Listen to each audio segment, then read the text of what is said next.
Muito boa noite do Women Who Care, essa nova série do Psychedelic Parenthood Community. Estamos aqui com três convidadas muito especiais, que eu vou ler aqui um pouquinho sobre elas para vocês. Temos a Alice Okawara, que é mãe de 4 filhos, professora de arte e filosofia, educadora ambiental e fotógrafa. A Alice é formada pela Escola Superior de Arte Santa Marcelina, também é daimista e ativista ambiental. Nos retiros de jornada de cura, a instituição irmã da Psychedelic Parenthood Community, a Alice é responsável pela parte da cozinha, onde ela lidera a criação de um alimento sagrado, nutritivo, como fonte de medicina também, para o corpo e para a alma, trazendo o cuidado e a consciência para o centro dessa experiência coletiva e comunitária.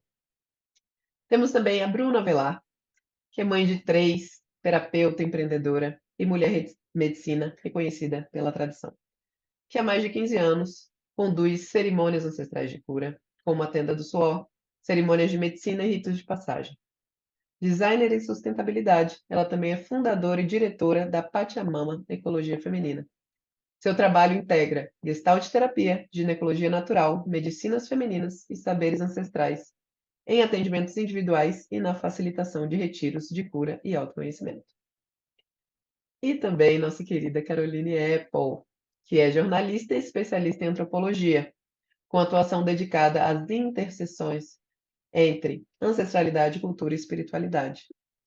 A Carol também é colaboradora do Instituto Yorenka Tassorensky e integra a equipe de comunicação do Fórum Mundial da Ayahuasca, que vai acontecer esse ano, em Girona, na Espanha.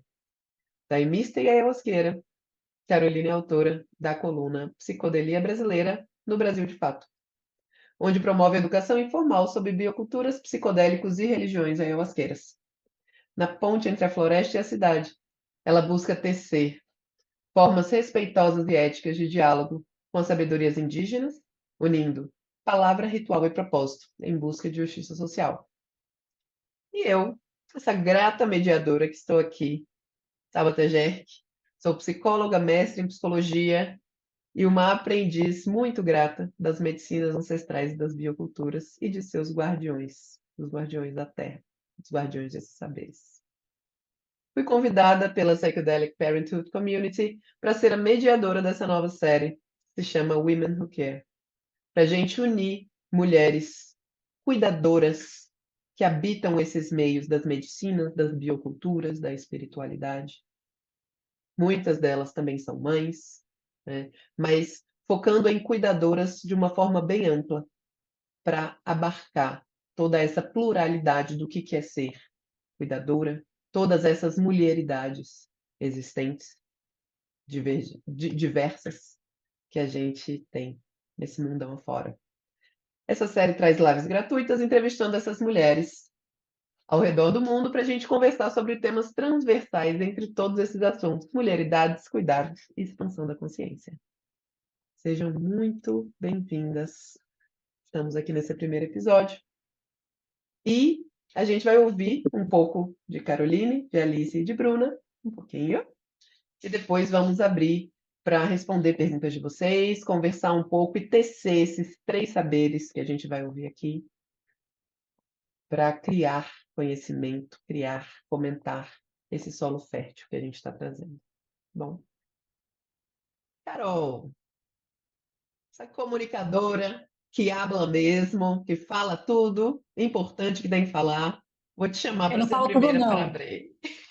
Eu não falo tudo, não, para não ser presa. Não Olha, hoje em dia posso. eu vejo que você está mediando um pouco mais. Hoje, mais cedo, vi também seus stories. Você falou, opa, vou aqui É, fazer esse filtro. Olha aí, mulher, vou até tem a fechar. ver com ser mulher isso também, né? Tem muito a ver com ser mulher, né? Porque a gente está aí na vanguarda de muitas lutas, né? A gente está aí abrindo caminhos, mas a gente não pode esquecer de se cuidar dentro de uma sociedade patriarcal, né? A sociedade é muito violenta com a gente. Inclusive, essa violência vem de outras mulheres também, infelizmente. Então, a gente que está exposto, né, acaba já tomando, né, prego que sobressai já toma mais paulada, né? Já toma mais martelada. Então, a gente fica à mercê, né, desses ataques mesmo, né, que acontecem quando a gente está nas redes sociais e tal. Então, eu acho que eu escolho também alguma, hoje, um pouco mais de, né, de parcimônia no que eu trago para uma preservação pessoal, né? E isso, por um lado, pode ser visto como algo triste, né? Porque é uma forma de silenciamento, no fim das contas, porque eu acabo parando de falar algumas coisas, porque eu sinto medo. Eu acho que é uma coisa que a gente precisa falar, né? Sobre o medo que a gente sente muitas vezes. É, e, mas eu faço isso com muita consciência, sabendo o meu momento. Eu sou uma mulher do meu tempo, sabendo o momento que eu estou e sabendo também que eu não quero me colocar como um mártir, né? Eu quero estar aqui, plena, firme, forte, para lutar por tudo aquilo que eu acredito. E isso a gente precisa se preservar, se cuidar, né? Isso é ser mulher também hoje em dia, né? Essa preservação, ela precisa acontecer em alguns aspectos. Lógico que a gente com um pouco de coragem, a gente vai um pouquinho mais além, mas aí dentro do nosso íntimo, cada uma de nós sabemos até onde nós podemos ir, né? Tem mulheres que são brabíssimas, outras são brabinhas, outras não são nem tão bravas. Mas eu acho que esse respeito é cuidar da nossa mulheridade, independente da forma como a gente escolhe atuar, né? Nosso modus operandi de luta. É uma coisa que eu não coloquei na minha bio, que eu percebi que eu sou a mãe da Isabel, né? Eu tenho uma meninona na minha casa, ela vai fazer 17 anos já, né? E é uma criança, né? Para mim, uma eterna criança, que tem uma mãe que usa, né, bioculturas, que está dentro de uma religião ayahuasqueira, que convive com as medicinas da floresta, tradicionais indígenas, as medicinas da floresta, que vai muito para a floresta, ela tira um barato com a minha cara, bastante. Ela fala: Meu Deus, mãe, você vai para o Acre todo ano. Eu falo: Eu vou, minha filha. Então, digamos que não é uma mãe muito tradicional, perto das que as mães das amigas dela, né? Ainda mais porque eu tenho uma vida pública dentro da nossa bolha, né? Então as pessoas sabem tudo que eu faço nesse sentido, sabem que eu tomo ayahuasca, né? Que eu sou do Daime, sabem que eu sou uma defensora da Santa Maria, né? E eu, quando eu comecei a minha jornada comunicando, eu contava muito da minha história, que eu venho de uma história muito parecida com a história de muitas pessoas que chegam nas medicinas, que é uma história de excessos, né? De uso abusivo de substâncias, né? Então, tudo isso é muito claro e muito sabido pela minha filha, pela minha família. E isso é lógico que eu sei reconhecer que é um privilégio, né? De ser quem eu sou também. Eu sou uma mulher branca, privilegiada, né? Os ataques que acontecem comigo em relação às coisas que eu faço são infinitamente diferentes de outras mulheres, né? Que estão em estado de maior vulnerabilidade. Mas, mesmo assim, a gente não está imune dos preconceitos, a gente não está imune das curiosidades, né? Então, a minha filha, por exemplo, às vezes ela tem receio dos amigos dela me seguirem, porque ela não sabe o que dizer, né? Para além do que a sociedade está acostumada. O que sua mãe é maconheira? Sua mãe é drogada? O que a sua mãe é? Né? E ter isso como um desafio, né, de lidar com essa coisa da adolescência da minha filha ali, né, falando, meu, quem é minha mãe nessa história toda, né, e saber que, por exemplo, eu na minha casa a gente tem os tratamentos com os psicodélicos também, né, eu tô microdosada agora com psilocibina e já microdosei a minha filha com psilocibina quando precisou, naquela transição daquela vida da pré-adolescência para adolescência, ela estava assim, eu falei, o quê? Doutor Wilson Gonzaga, vem aqui. Peguei o Wilson ali, e aí como que você explica na escola, né? Porque é muito fácil as pessoas estarem medicadas, tomando suas sertralinas, os seus antidepressivos, crianças com TDAH e Ritalina para cá, e de repente a sua filha toma cogumelo mágico, né? Então, isso causa curiosidade, né? A gente lida com coisas que no dia a dia, né, as mães que não estão dentro das medicinas, que não estão dentro do universo do campo das bioculturas e dos psicodélicos, não vivem. E a gente trabalha, né, como eu falei, com uma parte do preconceito muito grande em relação às substâncias no geral, tudo que está dentro da sociedade. Aí você põe aquele temperinho do patriarcado, né? Aí você põe aquele temperinho mesmo. Eu acho que tem alguém com o microfone ligado, desculpa, deu um retorno para mim. Quando você tempera com o patriarcado, tudo isso vai ficando cada vez mais desafiador. Então, assim, mas eu honro muito a minha mulheridade, eu honro muito ser mulher, eu amo estar entre mulheres, e quem me fez, quem ou o que, seja lá como a gente queira chamar, foram as medicinas. né? Eu chego nas medicinas muito ferida também nesse lugar. Sabe aquela coisa? Tipo, eu tenho minhas amigas, sempre fui uma pessoa de muitos amigos. Mas sabe essa coisa do, ai, mulher, mulher.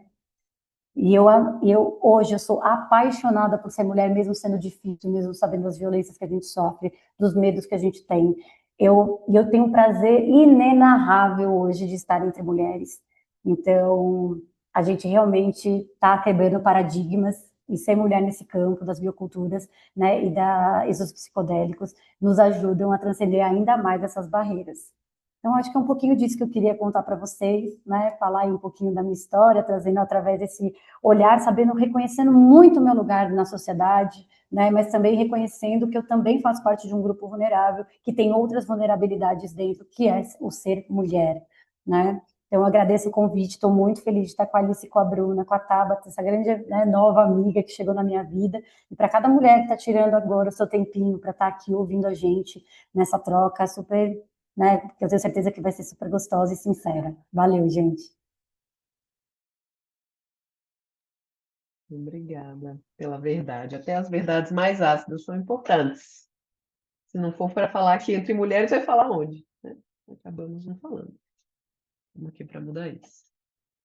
Alice, simbora que a gente quer te ouvir, mulher. Boa noite para todas. Não sei se tem todos, né? Nos vendo aí, com- é, junto com a gente. É, eu acho que eu vou começar contextualizando essa, porque são três coisas diferentes, né? A maternidade, a espiritualidade, a psicodelia, que é uma palavra que você não gosta. Gostaria até de saber qual que seria o substituto aí.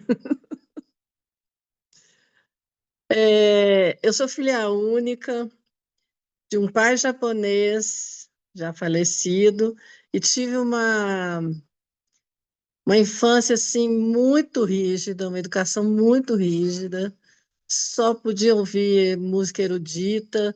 Então, a primeira vez que eu escutei, vi na TV eh, passando a- eh, uma notícia falando sobre o É, Joe Cooker, eu ouvi aquilo assim, me acendeu uma coisa, e aí que eu fui começar a entender que o mundo era muito maior do que o que eu conhecia, numa educação tão rígida e tão reclusa, né?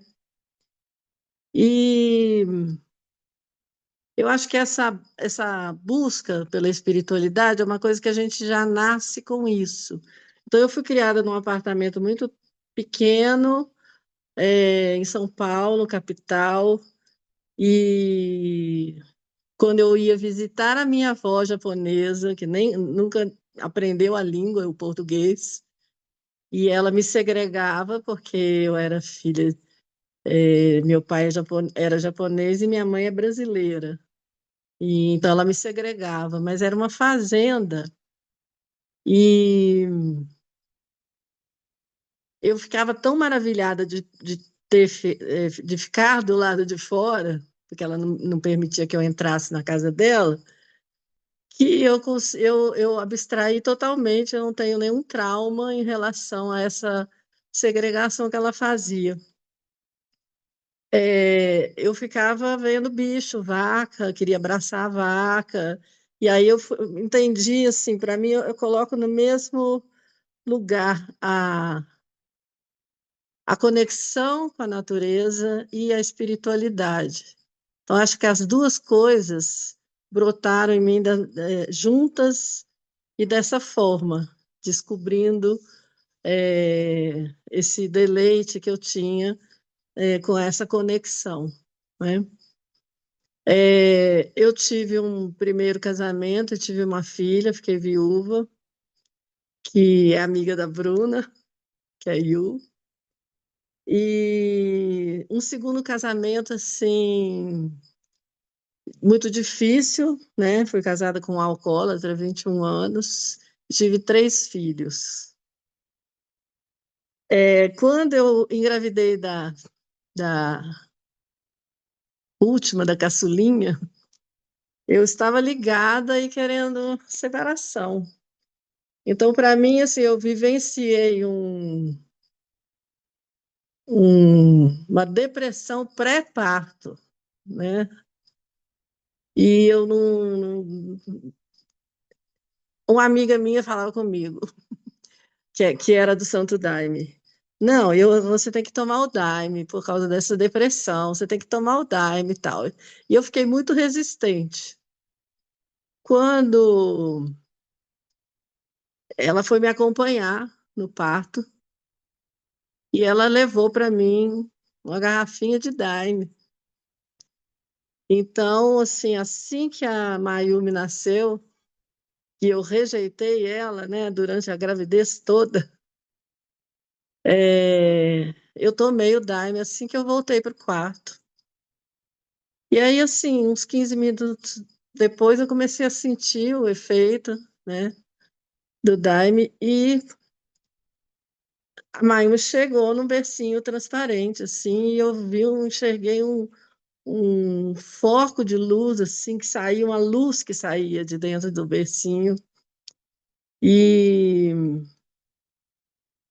eu fiquei num estado de graça, e ali, naquele momento, eu pedi perdão, e, assim, e comecei a viver essa maternidade na essência ali, uma gestação que eu não quis, e que aquilo clareou, se abriu de uma tal forma que eu tive essa percepção do privilégio de ser mãe. Porque até então, assim, eu tive um atrás do outro, nem conseguia pensar muito nisso, né? E a partir daí, depois que ela já estava com 1 ano, eu comecei a frequentar o Santo Daime, né? E isso já tem 34 anos, né? Então, aí eu comecei a perceber, né? Porque a, a consagração, né, do Santo Daime, a gente entra buscando, e a gente é uma escola, né? E é uma escola que não é fácil, porque a gente primeiro precisa se conhecer para a gente poder se doar, né? Então a gente experimenta um, muita coisa se abre, e um entendimento de muita coisa, e o mais difícil é a gente fazer essa transição do que a gente vive, né, dentro da igreja, num trabalho espiritual, para a nossa vida do dia a dia. Ainda mais eu com um casamento difícil e com 4 filhos, e tendo que estar à frente, sendo meio, não só mãe, mas meio pai também, né? Então, assim, quantas vezes a gente ia para o trabalho, chegava em casa, tomava um banho e ia para a sala de aula, né? Com cara de paisagem, né? Então, assim, era muito difícil conciliar, né? 4 filhos, trabalhar muito e, e dar conta, né? Do calendário da igreja, né? De todas as atividades, né? Eu hoje estou aposentada e é, já tem mais de 10 anos que eu não moro mais na cidade, né? Que foi uma opção. E eu acho que as lutas são muitas, né? Eu sou ativista na área ambiental, mas eu acho que a gente luta mesmo pela vida, né? E as medicinas, elas trazem para a gente uma força que a gente não sabe se essa força, se ela vem do divino, ou se ela realmente está em nós, e o divino nos desperta para seguir, né? Para seguir nessa luta, que é a luta pela vida, não só pela nossa posição enquanto mulher, mas pela vida como um todo, porque a gente precisa lutar enquanto mulher, mas a gente precisa de um lugar, de um espaço saudável, né? Que aí passa pela alimentação, passa pela preservação da natureza, se é que isso ainda é possível, né? Então é isso, um breve resumo da minha trajetória. Obrigada pela partilha, Alice. É, eu me lembro que quando eu te chamei, você falou: Oi, mas você me chamou? O que eu tenho para falar? Eu falei: só de você existir e compartilhar sobre a sua vida, a gente já vai estar aprendendo. E aí é a resposta, tá vendo? Muito obrigada. Bruna, de Serra Grande para nosso encontro digital aqui. Boa E noite, aí? mulheres. Acho que estamos sem mulheres aqui, né? Faltou a Alice falar que hoje, né, a filha dela é uma guia também para muitas pessoas que estão chegando nesse caminho das medicinas, né? Uma mulher muito incrível também, que acho que está aqui na live com a gente aí. Uma super parceira minha de vida também. Bom, boa noite a todas, né? Meu nome é Bruna. Já recebi alguns nomes aí nessas jornadas, né? Dentro da tradição do fogo sagrado, recebeu o nome de Gailesh, significa infinitas dádivas, pelo povo Yawanawaka Namashi, mas hoje eu estou usando meu nome Bruna Rodrigues Avelar, né, meu nome os meus pais me deram. E eu acho que estar aqui entre mulheres, eu acho que o principal é também a gente compartilhar a nossa verdade, a nossa história, porque assim como a Tabata disse, né, a história de cada uma é uma inspiração para todas nós, é um fortalecimento para cada uma também seguir sua jornada. Eu também não gosto muito da palavra psicodélico, não, mas sou muito grata pelo Psychedelic Parenthood, por esse convite. Fico namorando o Instituto, fico tocando Glauber de vez em quando também, porque eu acho que é um tema muito importante, né, a gente falar do que é viver em família dentro desses ambientes, né, onde as medicinas estão presentes, as medicinas ancestrais. E dentro da minha história, nossa, eu não tenho palavras para agradecer o que essas medicinas são para mim. Eu prefiro o nome que a ciência usava antes, né, enteógenos, que, né, a psicodélica é o que revela a mente, né, o teógeno é o que desperta o divino dentro de nós, então eu prefiro chamar essas medicinas ou de medicina ou de enteógeno mesmo, assim, que me representa mais. Bom, eu comecei essa jornada cedo, né, com 18 anos, lá nos anos 2000, início dos anos 2000 foi quando eu tive meu primeiro contato, né, com enteógenos, numa busca por prazer, né, uma busca por expansão. E a minha primeira medicina que eu tive contato foram os cogumelos e me apaixonei pelaquela experiência que me trouxe muito contato com a natureza, me fez realmente expandir mundos interiores que eu não imaginava que existiam. E em 2003 eu me fardei no Santo Daime, né, doutrina que eu sou muito, muito grata. Em 2004, eu comecei a fazer busca de visão e apoio de tambor de dança do sol dentro da tradição do fogo sagrado Setilapa. E aí, nesse caminho, comecei a me encontrar com as tradições nativas, não só brasileiras, como também de toda a América. E hoje eu sinto que o meu trabalho como mulher, ele também é muito, não só o meu trabalho, mas a expressão da minha vida é muito essa inspiração que eu recebo das tradições ancestrais, tanto das Américas quanto as orientais também me inspiram muito. E dentro dessa trajetória, né, eu me tornei mãe de três mulheres, três meninas. Então, eu sou mãe da Mayune, que está aqui, acho que está aqui ainda, mas ela passou por aqui. Acho que ela está aqui também. 18 anos, Nana Rudá, 17 anos, e ela Kamali, 14 anos. E nessa jornada eu até falei com as meninas no início, né, falar sobre mulheres nesse contexto urbano, mas esse contato com as medicinas, essa necessidade de buscar a natureza. Então, desde que eu engravidei, que eu saí dos centros urbanos, né, morei durante 10 anos no alto de uma montanha, só eu e minha família, né, conectada com a natureza e muito nesse lugar de uma missão de regeneração, que não era só uma missão de regeneração do espaço, do ambiente, mas também a regeneração de mim mesma, de apoio, de regeneração também do ser humano.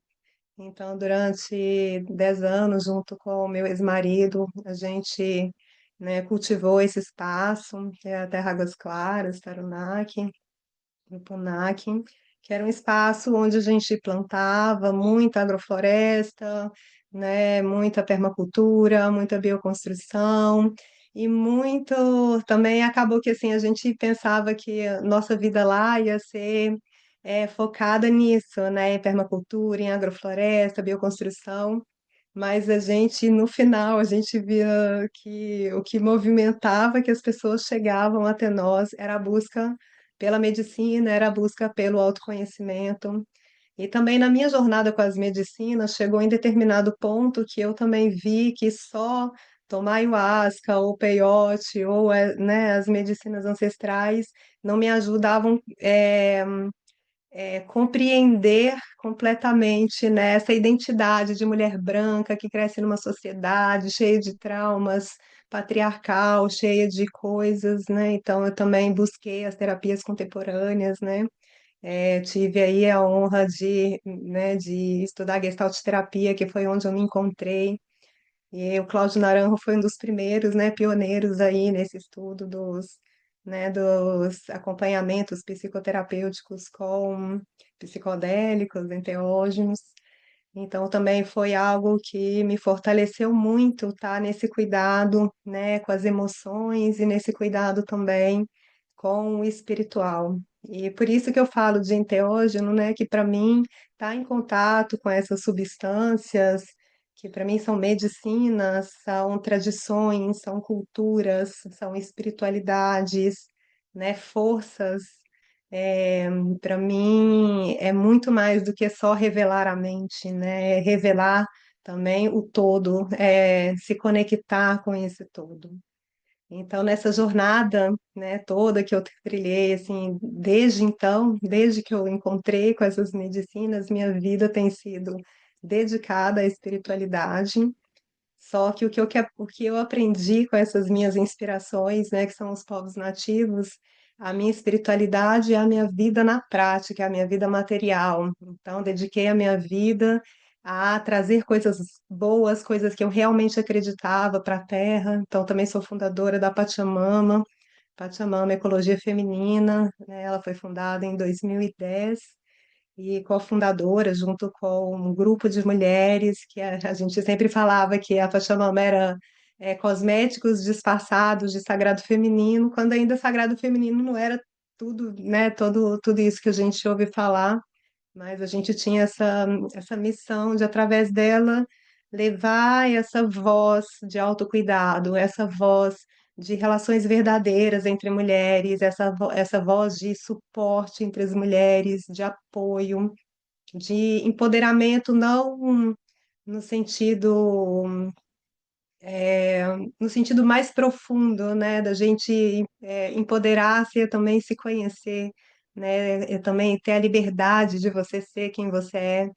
Então, minhas filhas foram criadas dentro de todo esse contexto, com muito trabalho. Acho que a maioria das mulheres que são mães sabe que também tem aquele desafio da gente viver com uma culpazinha, né, de como a gente cria os filhos, de como leva. Então, minhas filhas ralaram muito, muita roça e muita construção, e barriando, e fazendo tijolo, e batendo prego, e plantando, né, e em 2023 eu me separei, tive uma grande morte, uma grande mudança na minha vida, né, morreu aquele propósito gigante que eu tinha, morreu os sonhos, né? Morreu, né, uma vida, né, uma relação, e me mudei para Serra Grande, aqui onde eu estou hoje, E interessante, né, que a morte também traz essa possibilidade da gente renascer. Então, minhas filhas que cresceram muito isoladas também do mundo, nesse contexto, recebendo pessoas para cerimônias, recebendo pessoas para retiros.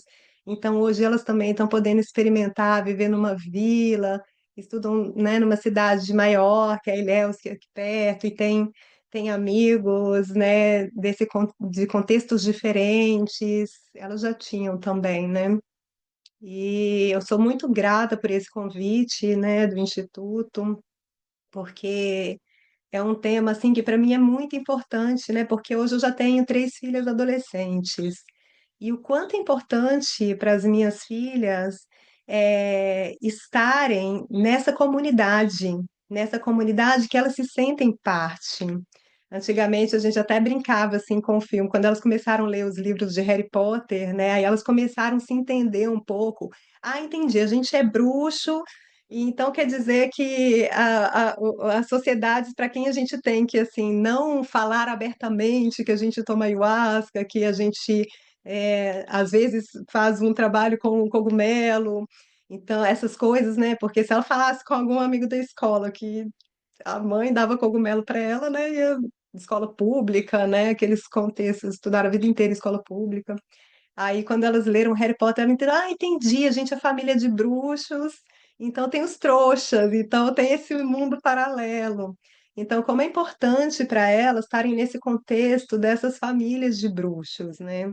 Então, eu acho até interessante contar, assim, como que eu me encontrei aqui em Piracanga dentro da espiritualidade, e também faço minhas dietas com o Benki, né? Recebia sempre os Axaninkas, Benki Axaninka, lá no Yorenka Tatsorense, e recebia sempre os Yawanás lá em casa. E as minhas filhas, elas não sentem muita afinidade com o Santo Daime, elas acham o Santo Daime muito rígido, mas na verdade é porque como a gente não tinha igrejas grandes perto da nossa casa, e era sempre na nossa casa, não tinha muitos jovens da idade delas, porque quando chegavam, muitos filhos de amigas minhas, alguns filhos tomaram ayahuasca pela primeira vez lá em casa.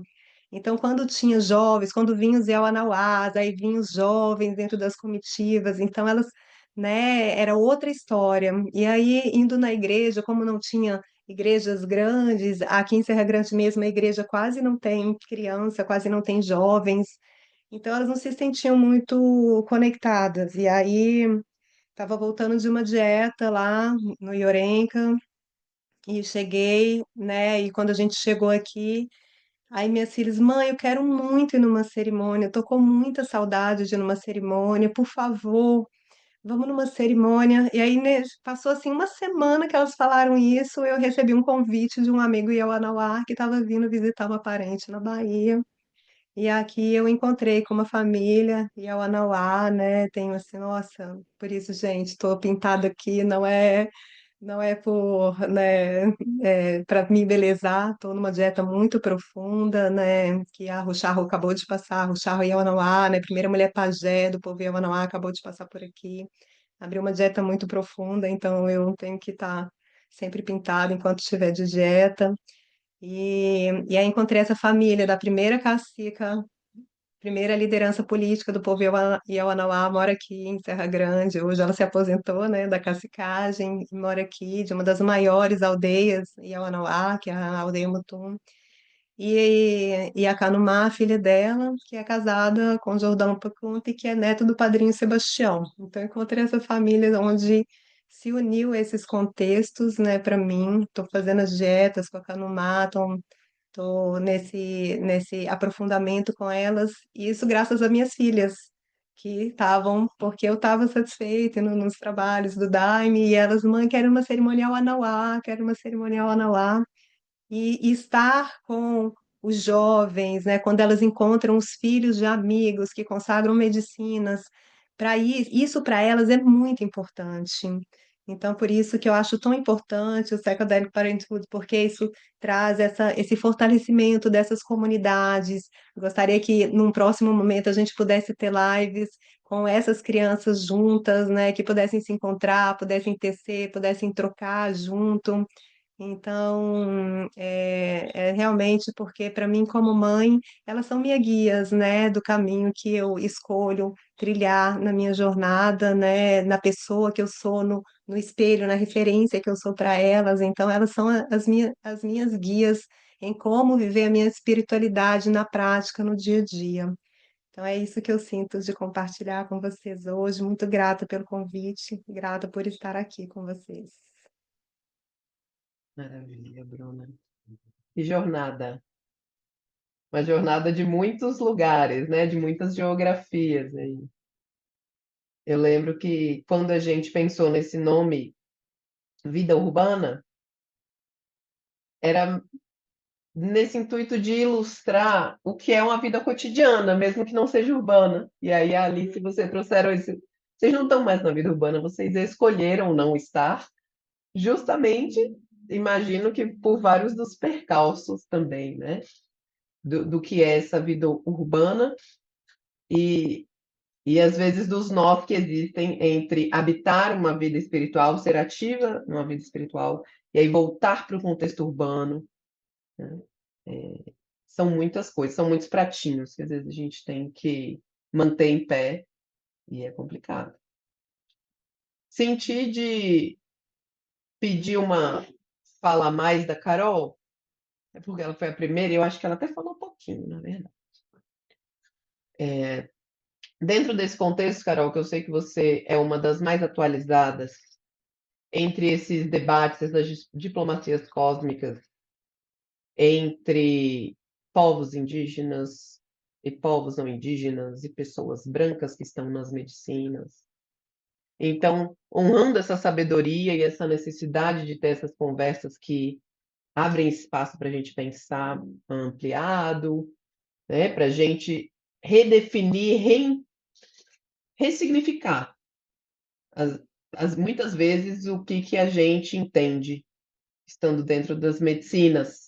E eu falo isso também porque eu aprendo demais com você, com o pessoal do Fórum da Ayahuasca, né? Eu brinco que eu estou sempre em atualização, porque é necessário, né? Então, mesmo que estejamos hoje aqui entre 4 mulheres brancas conversando, entre várias que estão aqui ouvindo, eu achei importante pegar este tempo para a gente também conversar sobre isso, sobre essas interseções. Somos mulheres que tomamos medicinas indígenas, mas somos mulheres brancas de um contexto urbano, mesmo que não moremos, algumas não morem no contexto urbano, eu ainda moro, mas que a gente possa afunilar um pouquinho mais disso. Você consegue falar um pouquinho com a gente sobre isso, Carol?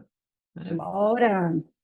Bom, eu sou totalmente cosmopolita, né, gente? Eu moro em São Paulo, na capital, nesse momento eu tô aqui na Barra Funda, no Campos Elíseos, território da Cracolândia, do fluxo, né? Então, assim, muitos territórios eu ocupo. Então, essa diplomacia cósmica, ela já atua na minha vida há muito tempo, né? Porque eu sempre estive ali como jornalista, fazendo essas mediações através do meu trabalho, né, da comunicação, que realmente, e reportar sempre os assuntos de maior vulnerabilidade da sociedade. Esse sempre foi o meu lugar. Eu sou jornalista há mais de 20 anos, né? Estou há 10 nas medicinas só. Sou um bebê nessa história. Só que um bebezinho que foi adotado, né? Pelos povos indígenas, né? E grandes lideranças indígenas, como o Ben, que é a Xaninca, né? Que é o presidente do Instituto Yoren Catassorense, como a Bruna bem trouxe aqui, né? O meu chefe indígena, literalmente, meu cacique, né? O chefão da história, e lidar fazer essa ponte, essa diplomacia cósmica, né? Muito maravilhoso, realmente, esse termo, né? Que estão aí, acabou de sair um artigo muito interessante, inclusive, escrito pelo Jairo Lima, Glauber Loures, né? A Dana Cambeba e Dayara Tucano, porque é realmente uma diplomacia cósmica. E quando a gente fala cósmica, é porque cada um é ali um cosmo, né? E cada grupo desses carregam, assim, formas de estar na vida completamente diferentes, né? E a escuta se torna a maior ferramenta de interação, né? Eu, como no lugar dessa ponte, eu não falo nem pelo e nem por os indígenas, jamais.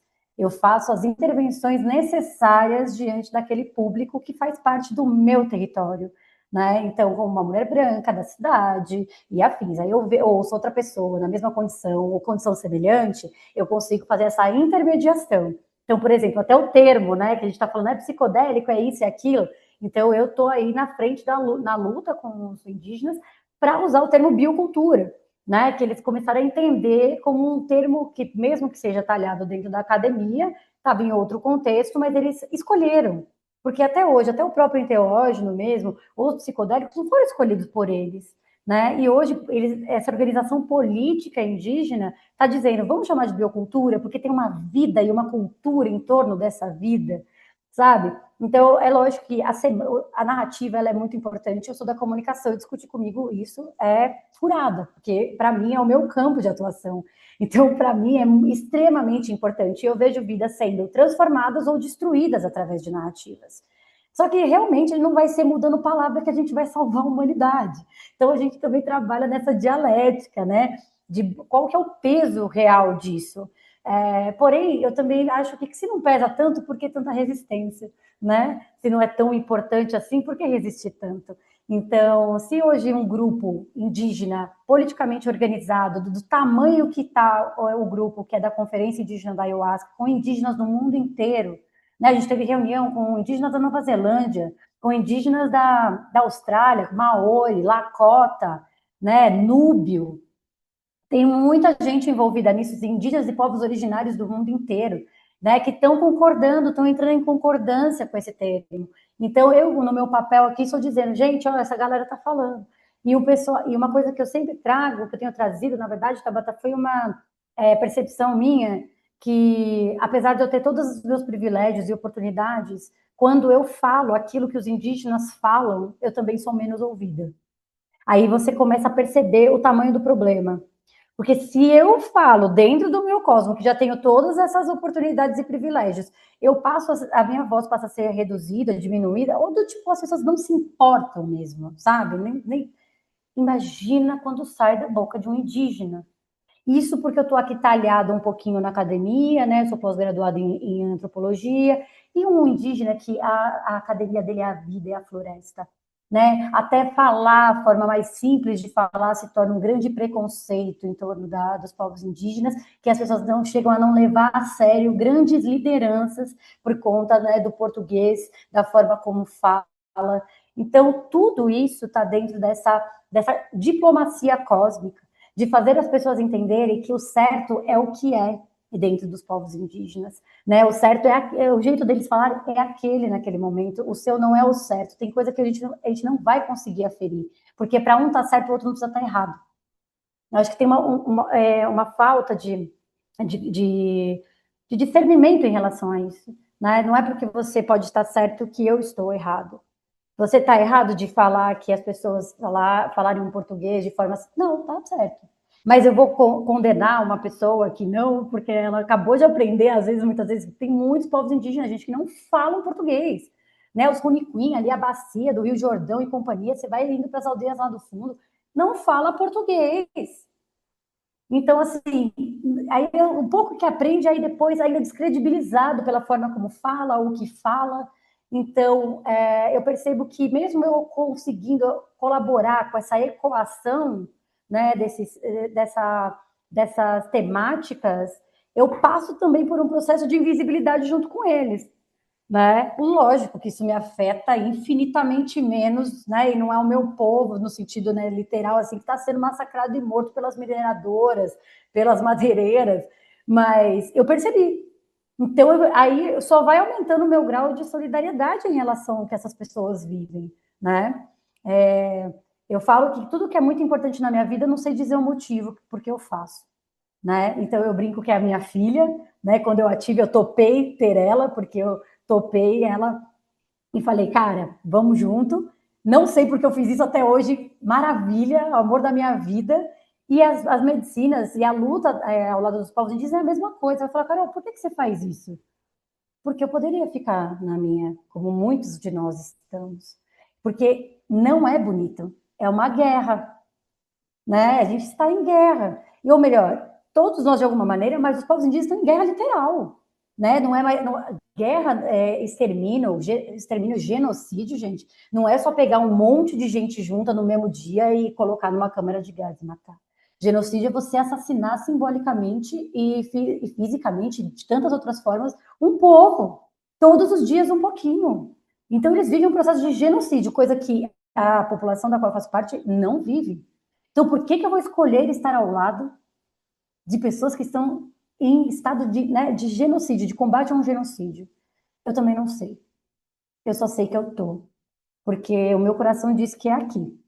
Né? As medicinas me disseram e me trouxeram até aqui.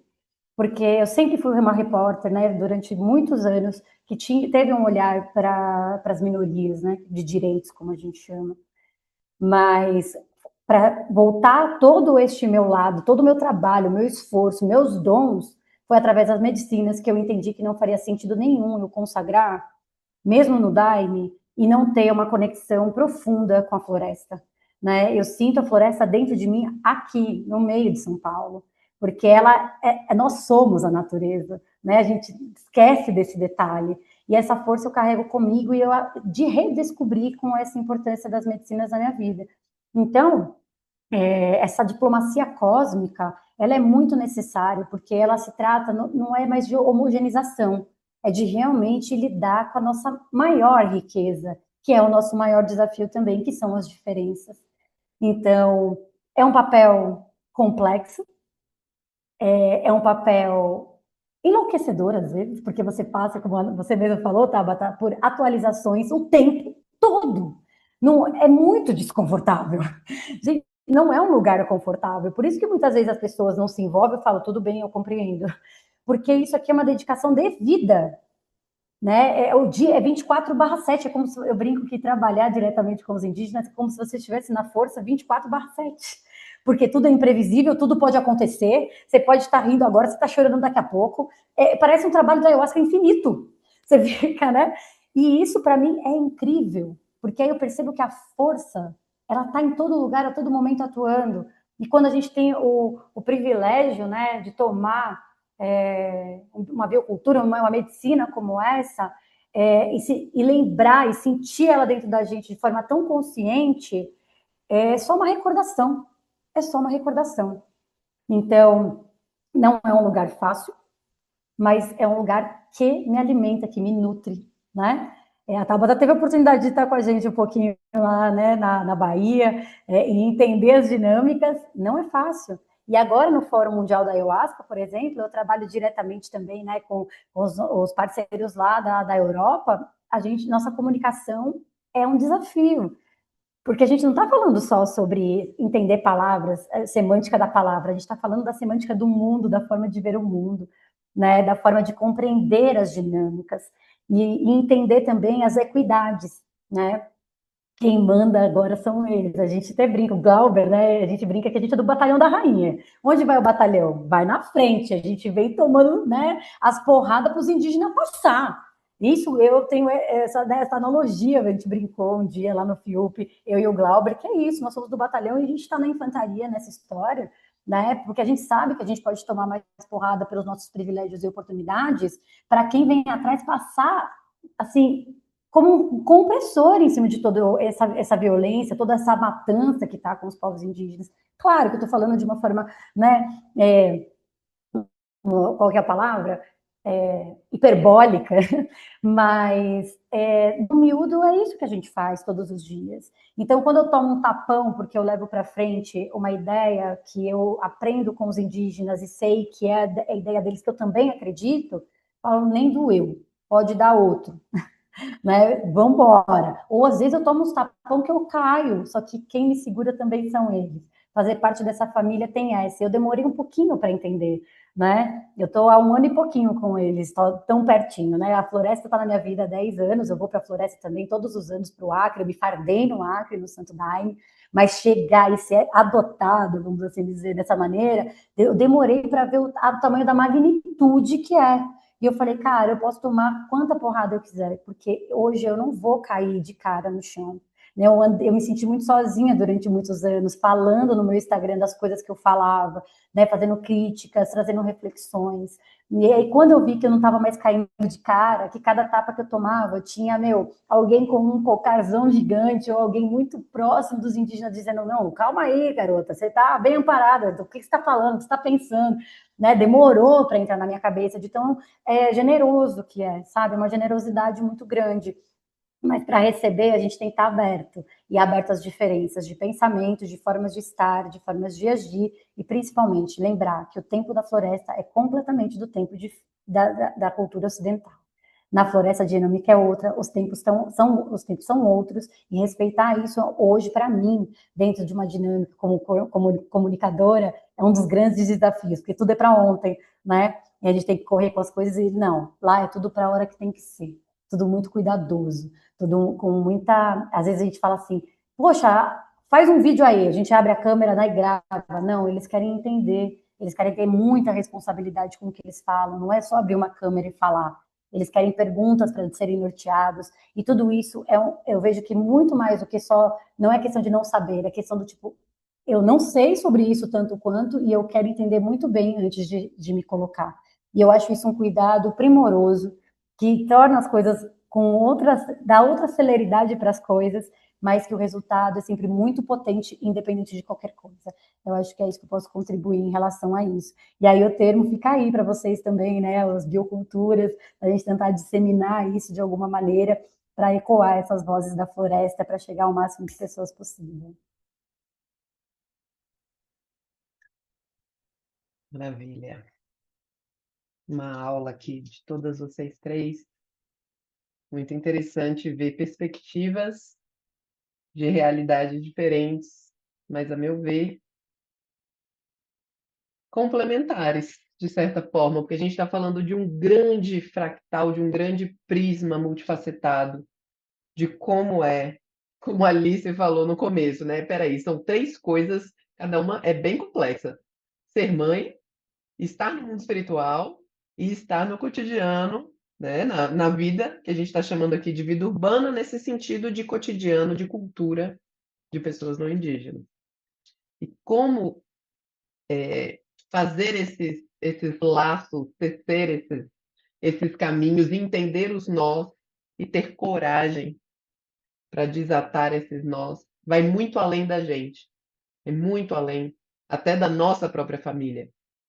Então, esse objetivo de uma instituição que tem o parenthood, né, a parentalidade no nome, é trazer essas famílias cósmicas, essas famílias bioculturais, psicodélicas, porque tem pessoal também que é psicodélico, que gosta dos psicodélicos sintéticos, né, de laboratório, mas trazer essa sensação de comunidade, de aprender com quem veio antes, de aprender com os mais velhos, de aprender sem se apropriar, mas de perceber que tem coisas que a nossa humanidade urbana não indígena se perdeu muito no caminho. Chega, me arrepio todo aqui. Então, poder reaprender, ficar quietinho para aprender, para ouvir esses povos originários, esses mais velhos. Quem sabe a gente consegue entender outros rumos para esse nosso futuro, porque a gente também está falando de um futuro que é para além das nossas famílias nucleares, né? A Carol trouxe aqui sobre essas questões das guerras indígenas, e a gente sabe que tantas outras guerras também estão sendo feitas com populações que são historicamente marginalizadas. Aqui no Brasil, populações pretas, populações do interior, populações do Nordeste, populações não brancas, né? No geral. A gente ainda está tendo diversos conflitos ao redor do globo. Então, a gente está falando aqui sobre mães bioculturas e essa rotina, mas isso também reverbera se a gente pensa num todo, se a gente pensa num coletivo. Se a gente pensa que como a gente conversando aqui, se entendendo e fazendo diplomacia cósmica entre nós, que somos de uma cultura similar entre nós, conseguimos reverberar, aprender, dialogar para além da nossa própria cultura.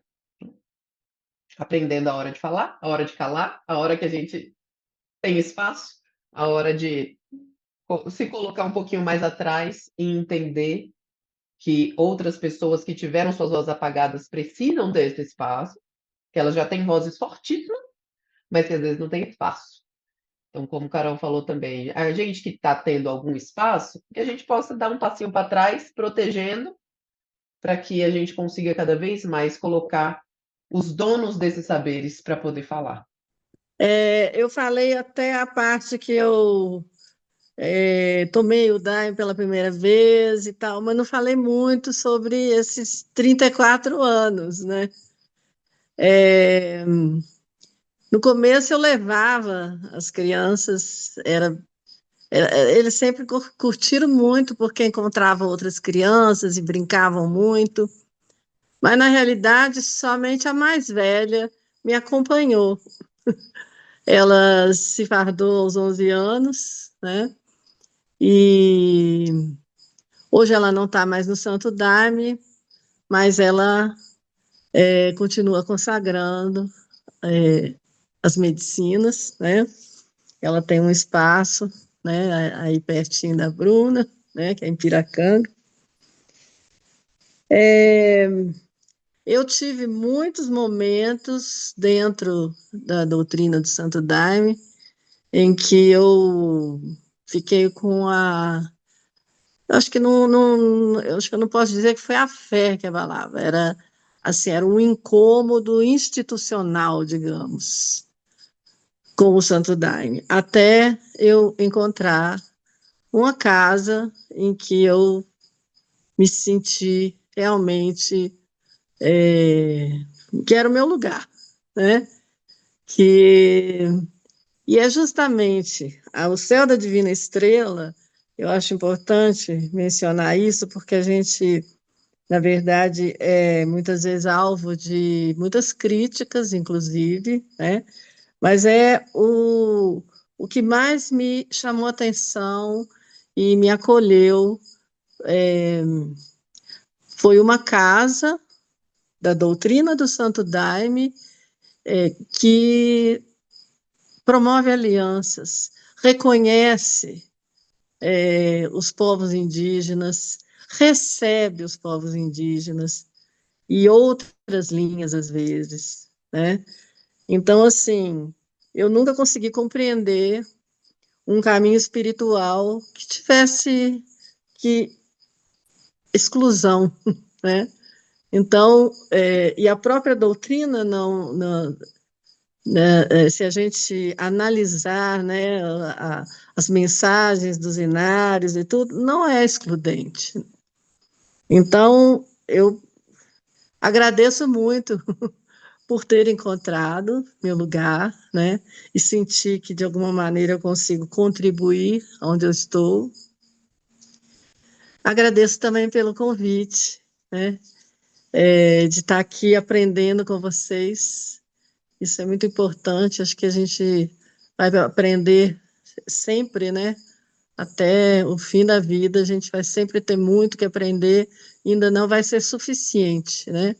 Mas eu acho que, assim, a maternidade é uma das coisas que mais ensina para a gente. E quando a gente tem, a gente consegue unir, né, a maternidade com um caminho espiritual, e dessa conexão a gente consegue, com certeza, trilhar essa vida cotidiana com um pouquinho de leveza, com um pouquinho de clareza, né? E com mais amor também. Gratidão. Maravilhosa. A voz da representando os nossos mais velhos aqui, com todo respeito e amor. Sempre bom te ouvir, sempre nutritivo. Pessoal, estou adorando o papo e olha que a gente tinha se programado para ficar 1 hora. Já estamos quase 1 hora e meia. Temos uma pergunta aqui, belíssima da Jaqueline. Então, vou pedir licença para que as convidadas, né, quem sentir, responda a pergunta, para a gente poder encerrar também, honrar o tempo de vocês, honrar o tempo delas, para descansar, porque é isso. Muitas são mães, vocês que estão assistindo também, então amanhã continua o batidão. Jaqueline perguntou se vocês podem compartilhar um pouco dos conhecimentos das culturas tradicionais que vocês participam sobre as diferentes formas do que é esse maternar.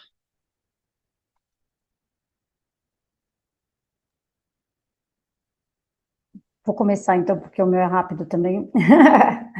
É, Eu cresci na Igreja Presbiteriana Independente do Brasil, minha família é de lá, então eu tenho uma criação, né, uma educação cristã, o que depois no Daime foi só alegria, né, porque foi um reencontro para mim. Sou muito grata por essa educação, porque realmente eu tive um privilégio de estar dentro de uma igreja que era super progressista. Eu tinha aula sobre reforma agrária na escola dominical, então realmente era bem diferentona. Eu fui batizada lá e afins. E anos depois, quando eu conheço o Daime, eu me batizo por vontade própria, né? E com a minha filha, por mais que eu tenha, ela nasceu um pouco antes de eu entrar para essa jornada, mas eu sempre tive muito em mim o quanto era importante que ela seguisse os passos dela na espiritualidade, porque eu sempre a vi como um pedaço de mim na matéria, mas com uma consciência, né, totalmente tá aí, né, navegando nesse universo de possibilidades. Então, eu não a batizei em lugar nenhum. Ela não frequenta o Daime, porque eu não quero, nunca me pediu, né? Ela já foi lá, já foi fazer mutirão com a gente, mas nunca teve o interesse de consagrar. E agora, recentemente, ela começou a frequentar um terreiro com uma amiga da escola. Então, ela está aprendendo por si só. E é assim, no que ela acredita, não foi porque eu disse para ela que existe. Isso é muito doido. E a minha filha, eu fui perceber que a educação, ela transpõe a religião, porque muitas vezes as pessoas são educadas através da religião, né? O que pode, o que não pode, o pecado e o não pecado. E a gente não deu uma educação religiosa para Isabel, né, para minha filha, como eu tive, por exemplo.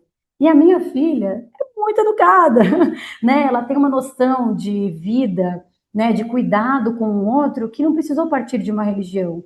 Então, isso é muito interessante para mim, porque eu vejo que ela vai poder escolher ainda com mais firmeza o caminho espiritual dela, né? Porque eu escolhi nos trancos e barrancos quando eu pude. Mas graças a Deus alguém lá atrás escolheu por mim, porque no caminho eu não tive essa condição.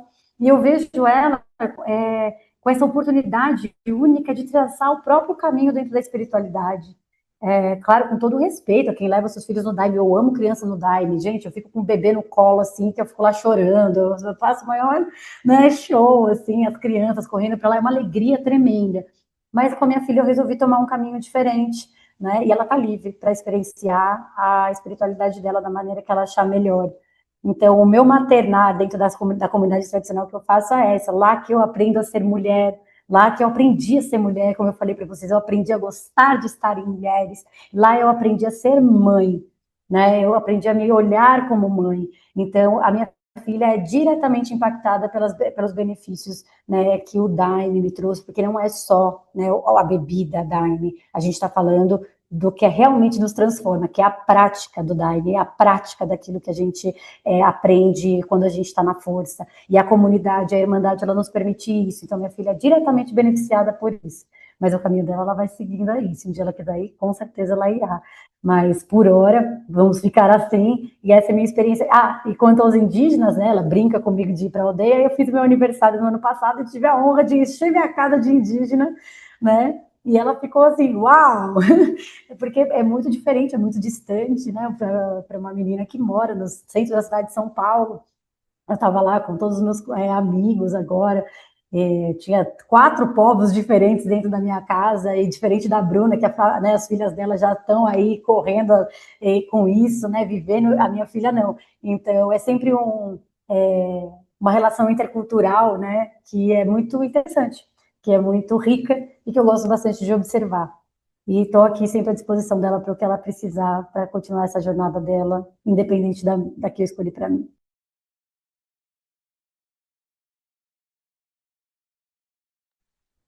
Posso ir, Tábado? Prometo tentar ser breve.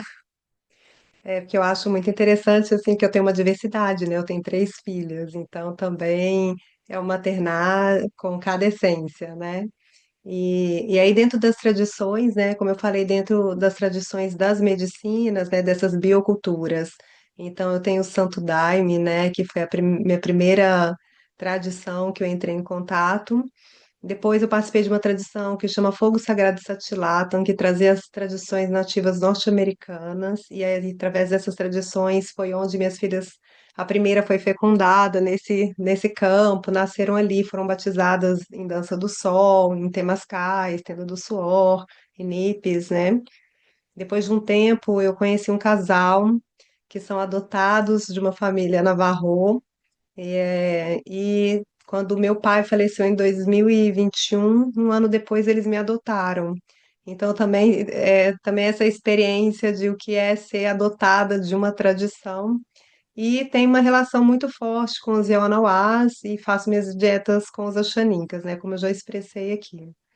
E aí, dentro desse maternar, né, eu quero trazer um pouco também essa tradição nativa norte-americana, que meu pai, assim, como que foi também me sentir adotada, né, porque me têm como filha, só me chama de filha, e depois, estudando um pouco a cosmovisão Lakota, né, a cosmovisão dos povos nativos norte-americanos, você tem três formas de fazer parte de uma família, né, ou você é de uma linhagem de sangue, e não importa quão longe essa linhagem tem. Se tem sangue Lakota na sua ancestralidade, você faz parte do povo Lakota. A outra é se você se casa com alguém que tem esse sangue, e a outra é se você é adotada, porque a partir do momento que você é adotada por um, toda aquela tradição te adota.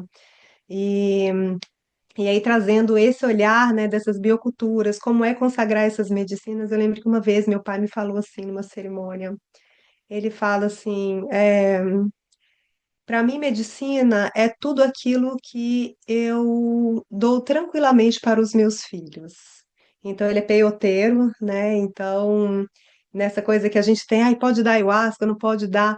Ele fala assim: eu tomo aquilo que eu tenho coragem de dar para os meus filhos. Se eu dou para os meus filhos, isso para mim, eu tenho toda certeza que isso é uma medicina. Então, respondendo um pouco à pergunta da Jaqueline, né, nessa educação, nessa dúvida que às vezes a gente tem, vai dar ou não vai dar a medicina para o filho. Então, as minhas três filhas, né, eu tomei ayahuasca e eu sou daquele tipo de grávida que as pessoas falavam, vai, toma menos. Eu falo, não, me dá o dobro que tem dois aqui dentro e se me der menos, eu não vou sentir, então me dá o dobro. Então, sempre tomei até o fim da minha gestação, pari na força da ayahuasca, dentro de uma tenda do suor, né, unindo essas tradições. E minhas filhas cresceram nesse ambiente, mas eu nunca ofereci para elas. Nunca cheguei, toma, tá, quer. Elas tomaram a primeira vez porque cada uma pediu. Seja o bebê que está no meu colo, se falou, me dá, aí eu dava. Pode ser bebê, a idade que foi. Eu nunca fui daquelas que nasceu, dá uma colherzinha todo dia, nunca fiz isso. Mas a partir do momento que elas pediram a primeira vez, eu dei feliz. É isso, todas as medicinas que eu consagro, eu também tenho esse olhar para com elas, né? Quando elas escolherem, elas vão tomar. Então, hoje eu tenho três filhas totalmente diferentes nesse lugar. Então, a minha mais velha, ela gosta de tomar desde pequena. Eu tinha que ir para a fila junto para ela não tomar demais, ficar regulando quanto ela tomava. Toma, gosta de cantar, gosta de estar ali. Aí, a do meio, ela gosta de ir, mas não tanto quanto a mais velha, porque toda vez que ela toma, ela dorme, aí ela fica triste que ela dorme e perde a cerimônia. Mas de vez em quando, uma única vez eu tive um negócio e falei, amanhã eu vou te dar um copão. Aí no outro dia eu acordei e falei, não, você não precisa tomar o copão. Ela, não, mas eu quero tomar um copão. Então, assim, eu nunca obriguei elas a tomar nenhuma medicina, a não ser o Cambô, quando a imunidade baixa, é a vacina que a gente usa aqui em casa para dar uma fortalecida. É a única medicina que eu falei, olha, agora a gente está precisando, porque a imunidade está todo mundo baixa.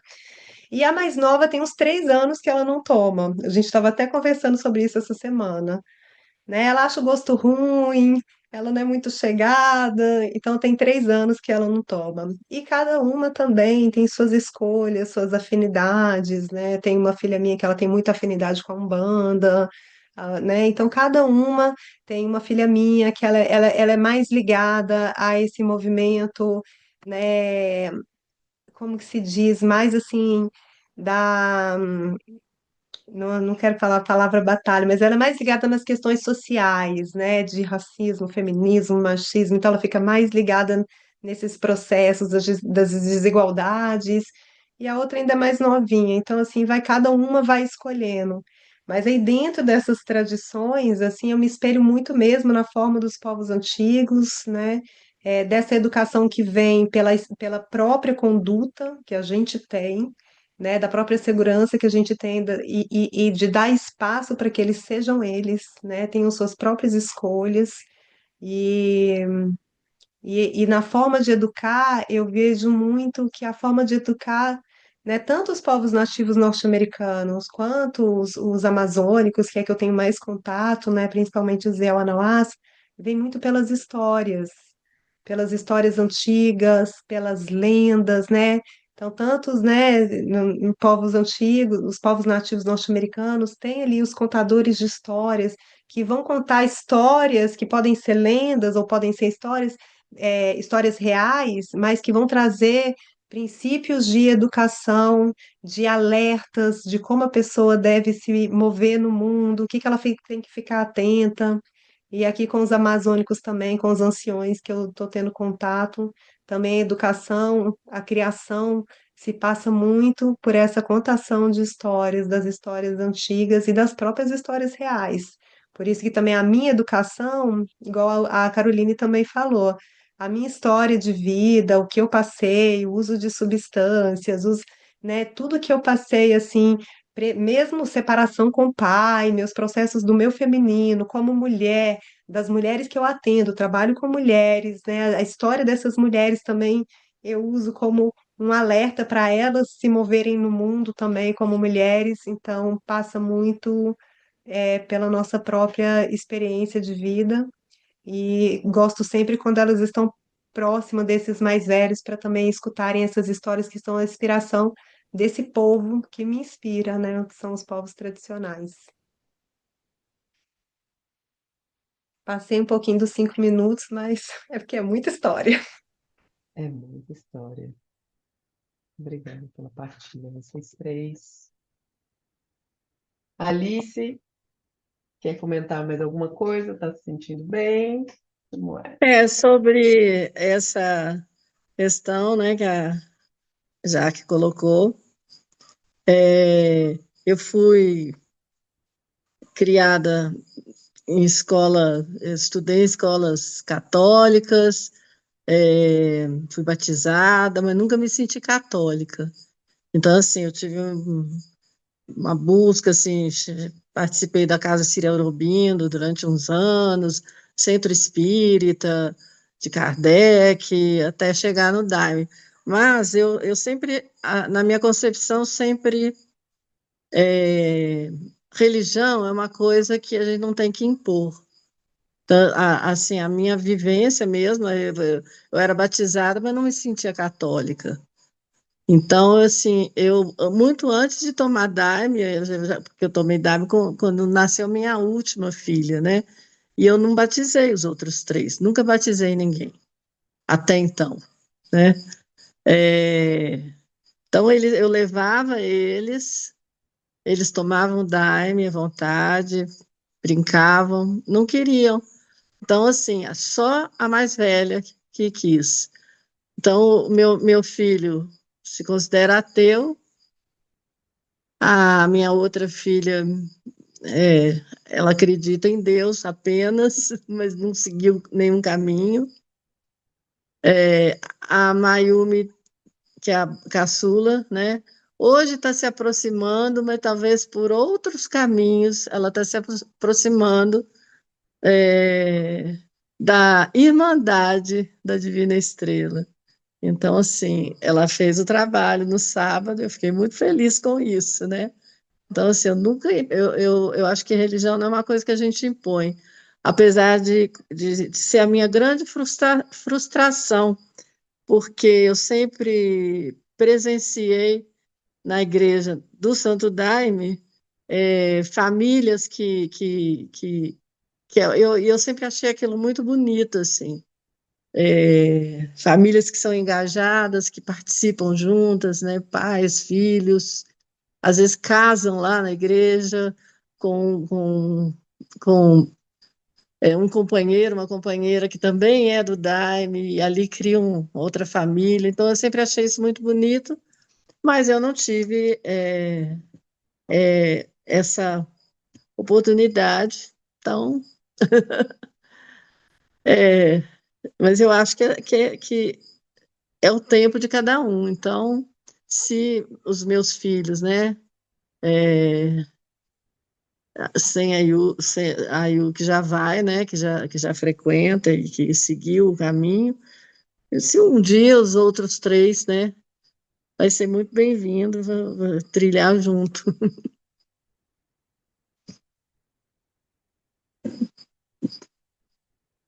Mas sem Lindo. forçar, né, Sem forçar, só permitir. naturalmente.